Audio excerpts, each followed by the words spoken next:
Salita ka, mga idol.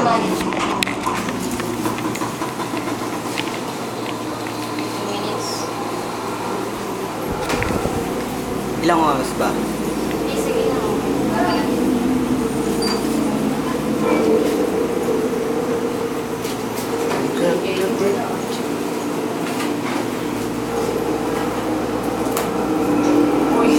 Try ka sa pants mo, Karen.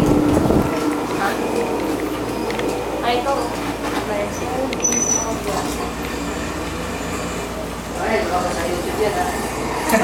Sige pa, sige pa. Ay, nyo po barangay ba yung ako mag-upload. Pwede po, basta't makakabuti sa bayan, sa barangay. Yung mga pictures. Yung ano. Huli. Ito yung mga pangunahing ano nila, Tino. Ay, sino? Ah. Michael, si Jem. Ay.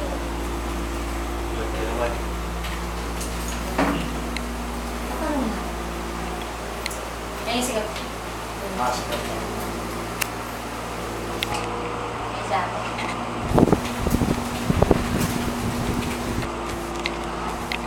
Ako ko yung abo ko. Ay, pala. Sabi mo talaga ano ha? Ay, yung mga barangay ordinance na. Barangay Kaya may ordinance. tingnan pinatutukan. Ginagawa. Paano, ano, Karen? Sabi mo. Stop na? Iaanin ko, bilis. Paliwanag ba yun, ha? Sige na. Pati ka. Sige na, kukuha na mga kita eh. Bilis. Bilis na. Baka lang Bilis na, may bakong ka pa. Oo, para ano. Ano speed dyan? Napakahiyain naman ito. Sige na, ako nga. Jeff, kuha mo mga ako. Robert, tsaka- Naka-record to? Ito po yung mga batas na pinapatupad nila dito sa Barangay Bayugo. Tulad mo ng Chapter 4, Article D, Section 4D, 01. Bawal magtapon ng basura. Yun po ang mga liquid na pinapatupad nila. Ito po pwede po kayo mapay ng 1,000 at pagkabilang po hanggang 30 araw ayon sa atin ng korte.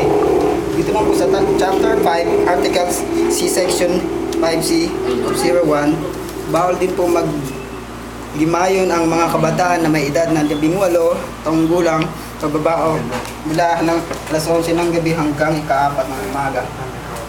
Dito rin po pwede kayong mabilang ng 1 linggo na may credit. para pati na hukuman. Yun po. Lahat po ng ito ay pinapatupad nila ito sa Barangay Bayugo. Tapos na. Ayan, tapos na. Wala yata ako.